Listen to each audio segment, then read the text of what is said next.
Good morning and welcome back student to Shanti Kunj online classes.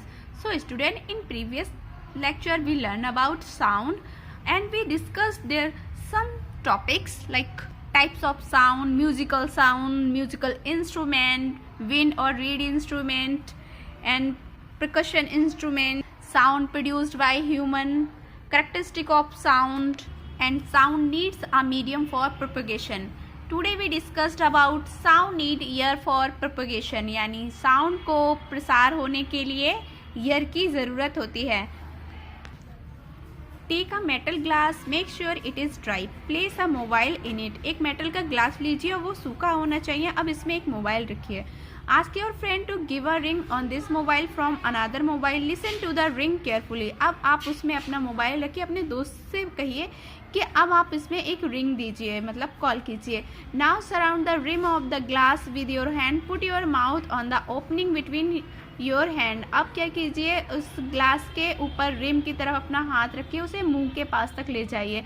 अब हाथ को हल्के हल्के हटाइए. Now indicate your friend to give a ring again. अब अपने दोस्त को फिर से बताइए कि वो उसमें कॉल दे. Listen to the ring while sucking air from the glass. अब आप उसकी साउंड को सुनिए. Does the sound become fainter as you suck air. अब तुम्हें क्या ये फील हो रहा है कि जो साउंड आ रहा है वो पहले से ज़्यादा लाइट है या फिर कैसा है, मतलब तेज़ है या हल्का है. Remove the glass from your mouse. अब माउस से ग्लास को हटाइए. Does the sound become loud again. अब क्या तुम्हें फिर से फील हो रहा है कि जो साउंड आ रहा है वो लाउड आ रहा है. Can you think of an explanation. अब तुम्हें ये समझ में आया कि किस तरह से ईयर मीडियम की एक मीडियम है और साउंड के लिए इस ईयर की ज़रूरत होती है. साउंड के प्रोपोगेशन के लिए ईयर की ज़रूरत होती है. Indeed, if you had been able to suck all the air in the glass, the sound would stop completely. अगर तुम सारी इसकी ईयर शक कर लेते अपने मुंह से तो क्या आपको आवाज़ आती, साउंड कम्प्लीटली सुनाई देता? नहीं, वो रुक जाती. Actually sound need a medium to travel. इससे ये कंफर्म हो जाता है कि साउंड को क्या चाहिए, एक मीडियम चाहिए which is air in this case. When air has been remove completely from a vessel, जब उस वेजल से पूरी तरह से ईयर रिमूव हो जाती, it is said that there is a vacuum in the vessel. तो उसे हम बोलते कि वेजल में क्या आ गया, उस ग्लास में एक वैक्यूम आ गया. There is no air now. The sound can not travel through a vacuum. इससे ये क्लियर होता है कि साउंड वैक्यूम में ट्रेवल नहीं कर सकता. Sound therefore require a medium to travel. और इससे ये पता चलता है कि साउंड को अगर ट्रेवल करना है तो कुछ ना कुछ मीडियम्स की ज़रूरत होती है. Look at the picture. In the same way sound need a medium to travel. इसमें बताया गया है sound travel in solid for propagation.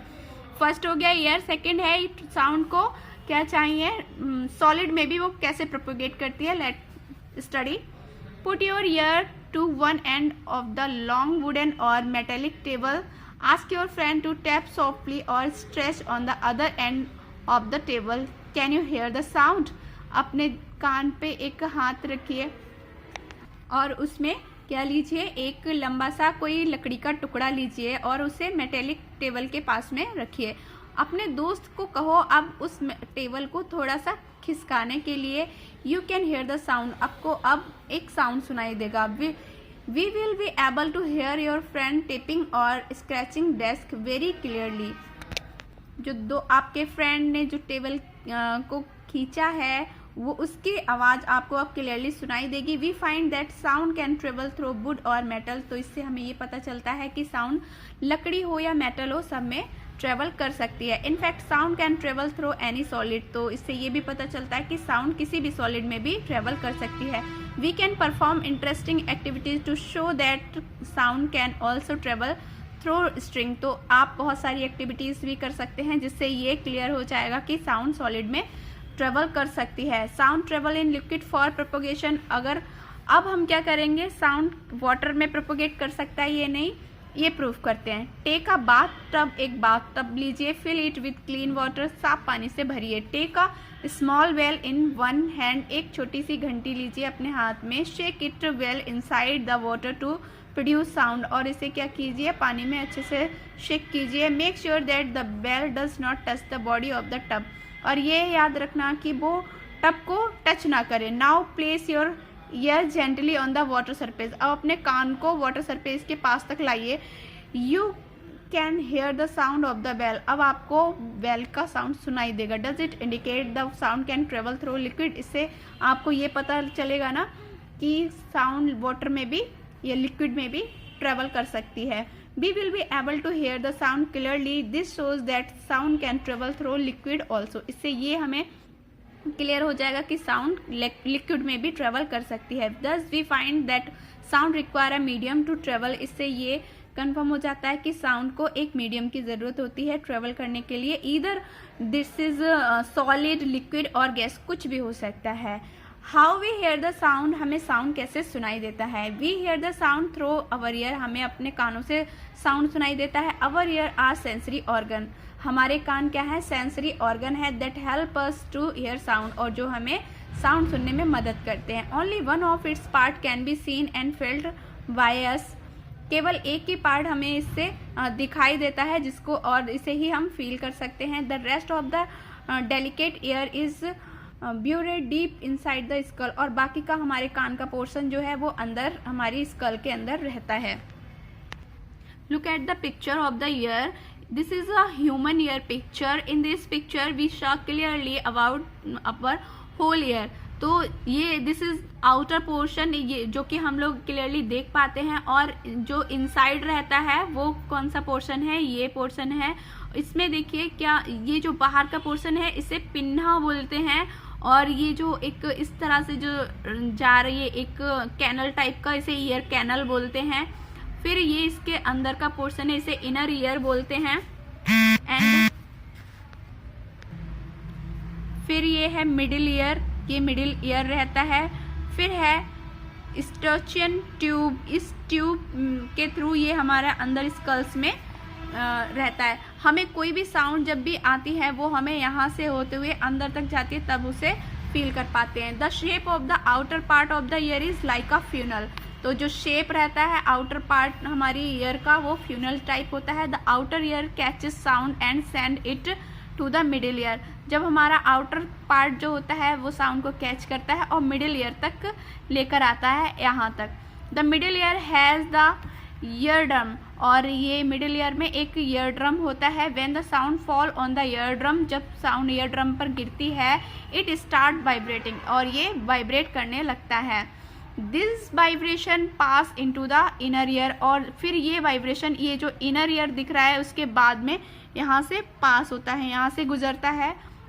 From here the nerves send the message to the brain, और यहीं से फिर हमारी जो नर्वस सिस्टम है वो ब्रेन को मैसेज सेंड करता है। And then it is how we hear, और नाउ अब हम सुन सकते हैं कि हमें कौन सा साउंड आया है। Next, audible and inaudible sound, सुनने वाली और ना सुनने वाले sound. Our ear can only hear sound with frequency ranging between about 20 hertz to 20,000 hertz, तो हमारे कान जो है वो कितने 20 हर्ट्ज से लेके 20,000 हर्ट्ज तक की फ्रिक्वेंसी को ही सुन सकते हैं। This is called the audible frequency, और इसे ही हम ऑडिबल फ्रिक्वेंसी कहते हैं। Such vibration are called sonic vibration और साउंड वाइब्रेशन, और ये इस टाइप के जो वाइब्रेशंस होते हैं इतनी फ्रिक्वेंसी तक 20 से 20,000 हर्ट्ज तक की फ्रिक्वेंसी को, उसे हम सोनिक वाइब्रेशन बोलेंगे या साउंड वाइब्रेशंस बोलते हैं। Low frequency sound less than 20 hertz which we can not hear are called infrasonic object, और जो लो फ्रिक्वेंसी के साउंड होते हैं जिन्हें हम नहीं सुन सकते उन्हें हम इंफ्रासोनिक ऑब्जेक्ट ये फ्रिक्वेंसी कहते हैं। Above 20,000 hertz produce sound which also can not be heard by us, अगर 20,000 हर्ट्ज से भी ज़्यादा ऊंचाई का साउंड सुनाया आता है तो वो भी हम नहीं सुन सकते, और इस टाइप के साउंड को हम अल्ट्रासोनिक साउंड कहते हैं। Human being can not perceive इधर इंफ्रासोनिक और अल्ट्रासोनिक साउंड, तो हम लोग ना तो इंफ्रासोनिक साउंड सुन सकते हैं ना ही ultrasonic sound. Hence these are called inaudible sound, और इसीलिए इनको हम इनऑडिबल साउंड कहते हैं। That is sound we can not hear the For human ear, the range of audible frequency is roughly from 20 to 20,000 hertz. तो इस तरह से एक रफ फिगर बना दिया गया है कि 20 से 20,000 तक की फ्रिक्वेंसी ही इंसान सुन सकता है. Next one is amplitude, time period and frequency of a vibration. A simple pendulum consists of a small metallic ball or piece of stones suspended from a rigid stand by a thread. एक आपने pendulum को एक thread से बांध दिया गया. अब वो क्या करेगा, वो टू एंड फ्रो मोशन में वर्क करेगा. The metallic ball is called the Bob of the pendulum. और जो बॉल हमने लटकाया है पेंडुलम में वो क्या कहलाते हैं, मेटेलिक, उसको पेंडुलम कहते हैं. Show the pendulum of the rest in its mean position. When the bob of the pendulum is released after taking it slightly to one side, it begin to move to and fro. अब जैसे ही हमने इसको क्या किया, release किया और ये इधर से और इधर से टू एंड फ्रो मोशन में रोटेट होने लगेगा. The to and fro motion of an object is known as vibration. जो इस तरह से टू एंड फ्रो मोशन में ऑब्जेक्ट हमारा रोटेशन कर रहा है, उसे मोशन कर रहा है, उसे हम क्या कहेंगे, वाइब्रेशन कहेंगे. This motion is called the oscillatory motion, और इसे ऑसिलेटरी मोशन कहते हैं. The number of oscillation per second is called the frequency of oscillation. तो एक सेकेंड के अंदर जितने भी रोटेशन हो रहे हैं या ऑसिलेशन हो रहे हैं उसे हम क्या कहते हैं, frequency of oscillation. Frequency is expressed in hertz. Frequency को हम हर्ट्स में एक्सप्रेस करते हैं. Its symbol is Hz. A frequency of 1 hertz is 1 oscillation per second. तो 1 हर्ट्ज का क्या मतलब है, एक ऑसिलेशन एक सेकेंड में हो रहा है. Next one is amplitude.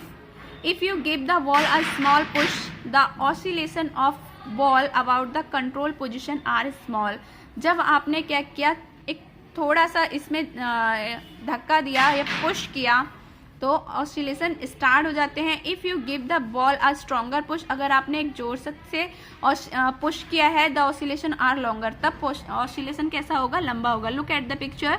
अगर हमने इसको स्मॉल पुश किया तब ये थोड़ी दूर तक जाएगा. अगर हमने ज़्यादा पुश किया तो कुछ ये यहाँ तक आएगा. तो इसका मतलब क्या है, the distance by which the ball move away from its central position is called the amplitude of the oscillation. यानी यहाँ से एक सेंटर से लेकर जो डिस्टेंस उसने कवर की है वो हमारी क्या कहलाती है, एम्पलीट्यूड कहलाता है. Thus the maximum displacement of the bob from the mean position during oscillation is called amplitude of the oscillation. In this case, simple pendulum as shown in the figure, the amplitude is AB. Time period. The pendulum is said to be have completed one oscillation when its bob starting from its mean position O from to A and B and back to O. तो इस तरह से पहले एक first position O से वो A की तरफ गया, फिर O तक आया, फिर B तक गया, फिर इस तरह से आया. इसमें जो वक्त लगता है, जो टाइम लगता है, वो हमारा क्या कहलाता है, टाइम पीरियड कहलाता है. That mean the time taken by the pendulum to complete one oscillation is called its time period. तो जो टाइम पीरियड लगता है, जो टाइम लगता है वन ऑसिलेशन कंप्लीट करने में, उसे टाइम पीरियड कहते हैं. thus the time taken by a vibrating body to complete one oscillation is called the time period. तो वाइब्रेटिंग बॉडी द्वारा किसी एक साइकिल कंप्लीट करने में जो टाइम लगता है उसे टाइम पीरियड कहते हैं. Next is frequency. If we count the number of oscillation of the pendulum, it says 60 second and divide the number by 60, it will give us the number of the oscillation per second. This is called the frequency of oscillation. यानी एक second में लिया गया rotation या oscillation क्या कहलाता है, frequency कहलाता है. For the pendulum of given length the frequency remain constant. तो किसी गिवन लेंथ के लिए फ्रिक्वेंसी कैसी रहेगी, constant. Frequency is denoted by the letter F. The unit of frequency in SI system is hertz. When a vibrating body produces 20 vibration in 1 second, its frequency is said to be 20 Hz. If the frequency of the counting fork is written as 200 Hz, it means that it produced 200 vibration in 1 second. Relation between time period and frequency. Time period is denoted by the letter T. If F is the frequency, then T is the time period. Then the relation between them, one vibration is completed in 1 by F times में. We know that the time taken by the complete one vibration is T. So the relation T equal to 1/f। तो ये हमारा relation होता है time period और frequency में। इसका मतलब अगर फ्रिक्वेंसी बढ़ती है तो टाइम पीरियड क्या हो जाएगा, कम हो जाएगा, और टाइम पीरियड इक्वल टू 1/फ्रीक्वेंसी। Noise and music, we hear different types of sounds from a variety of sources around us. Some of these sounds are pleasant to the ear while some are not. हमारे आसपास बहुत सारी आवाज़ें आती हैं। कुछ आवाज़ें ऐसी होती हैं जो हमें सुनने में बहुत अच्छी लगती हैं, और कुछ ऐसी होती हैं जो बड़ी ही नॉइजी होती हैं, जो हमें बिल्कुल पसंद नहीं आती। Sound that is pleasant to our ear is called music. जो साउंड हमारे कानों के लिए अच्छा लगता है, हमें अच्छा फील होता है, वो म्यूज़िक होता है। A sound that does not pleasant to our ear is called noise. और जो हमारे कानों के लिए अच्छा नहीं लगता वो हमारे लिए क्या बन जाता है, नॉइस बन जाता है। Suppose construction of work of a building is going on our neighbourhood, are the sound coming from the construction site pleasing. अब बताओ, आपके आसपास अगर कोई बिल्डिंग बन रही हो और उसका साउंड हो रहा हो, तब आपको वो अच्छा लगेगा? नहीं, वो हम बिल्कुल एंजॉय नहीं करते हैं, बहुत ही गंदा साउंड लगता है। So such unpleasant sound are called noise. इसीलिए जो हमें अच्छा नहीं लगता उसे हम क्या कहते हैं, नॉइस कहते हैं। If all the student in a classroom speak together the sound produced would also be called noise. तो जब सब बच्चे एक साथ क्लास में चिल्लाने लगते हैं तो वो भी क्या बन जाता है, नॉइस बन जाता है। नॉइस पॉल्यूशन क्या होता है बच्चों? We know about air pollution, presence of the unwanted gases and particle in the air is called air pollution. Similarly presence of excessive और unwanted sound in the environment is called the noise pollution. तो इसी तरह से जब unwanted sound जो हमें नहीं चाहिए वो बज रहे हैं तो उन्हें हम क्या कहेंगे, noise pollution. Too much noise in our surrounding is harmful to us. Automobiles, buses, heavy machine in factories, loud uproar from religious, cultural and political gathering, rock band, loudspeaker, etc. are main causes of noise pollution। तो आपने देखा होगा जब बहुत तेज बसों की आवाज़ होती है, गाड़ियों की, फैक्ट्रियों की और ट्रेन वगैरह, इन सब की जो ऐसी बहुत तेज़ लाउड आवाज़ होती है, या फिर किसी कोई फैमिली फंक्शन वगैरह होते हैं या आसपास हमारे रिलीजियस फंक्शन जब कुछ होते हैं तो उनमें लाउड स्पीकर जो तेज़ बजाते हैं वो हमें बिल्कुल भी उनका साउंड अच्छा नहीं लगता है, तो वो भी क्या फैलाते हैं, नॉइस पॉल्यूशन फैलाते हैं। टेलीविजन एंड ट्रांजिस्टर और radio are high volumes, some kitchen appliances, desert cooler and all contribute और टू नॉइस पॉल्यूशन। तो ऐसे ही अगर लोग घरों में टीवी चलाते हैं तो बहुत तेज साउंड कर देते हैं, तो ये भी क्या बन जाता है, साउंड पॉल्यूशन बन जाता है। Harmful effect of noise pollution, presence of excessive noise in the surrounding may cause many health related problem. अगर बहुत ज़्यादा नॉइस हो रहा है तो वो भी हमारे लिए, हमारे एयर्स के लिए बहुत ही ज़्यादा प्रॉब्लम क्रिएट कर सकता है। It can cause irritatively loss of construction, high blood pressure. इससे क्या हो जाता है, बहुत सारी बीमारियां शुरू हो जाती हैं, जैसे हाई ब्लड प्रेशर, हेडेक होना, stress, sleep disturbance. A person who is expose to a loud sound continuously may get temporary और even permanent impairment of the hearing. और कुछ कभी ऐसा होता है कि जिन लोगों को बहुत ज़्यादा साउंड कानों में पहुंच जाता है तो उनका परमानेंट डैमेज भी हो सकता है। सो स्टूडेंट, यहाँ हमारा चैप्टर कंप्लीट होता है। अब आपका होमवर्क है, आपको इसके क्वेश्चन आंसर करके लेके आने हैं। नेक्स्ट क्लास में हम इसके क्वेश्चन आंसर और एक्सरसाइज कंप्लीट करेंगे। तब तक के लिए बाय बाय।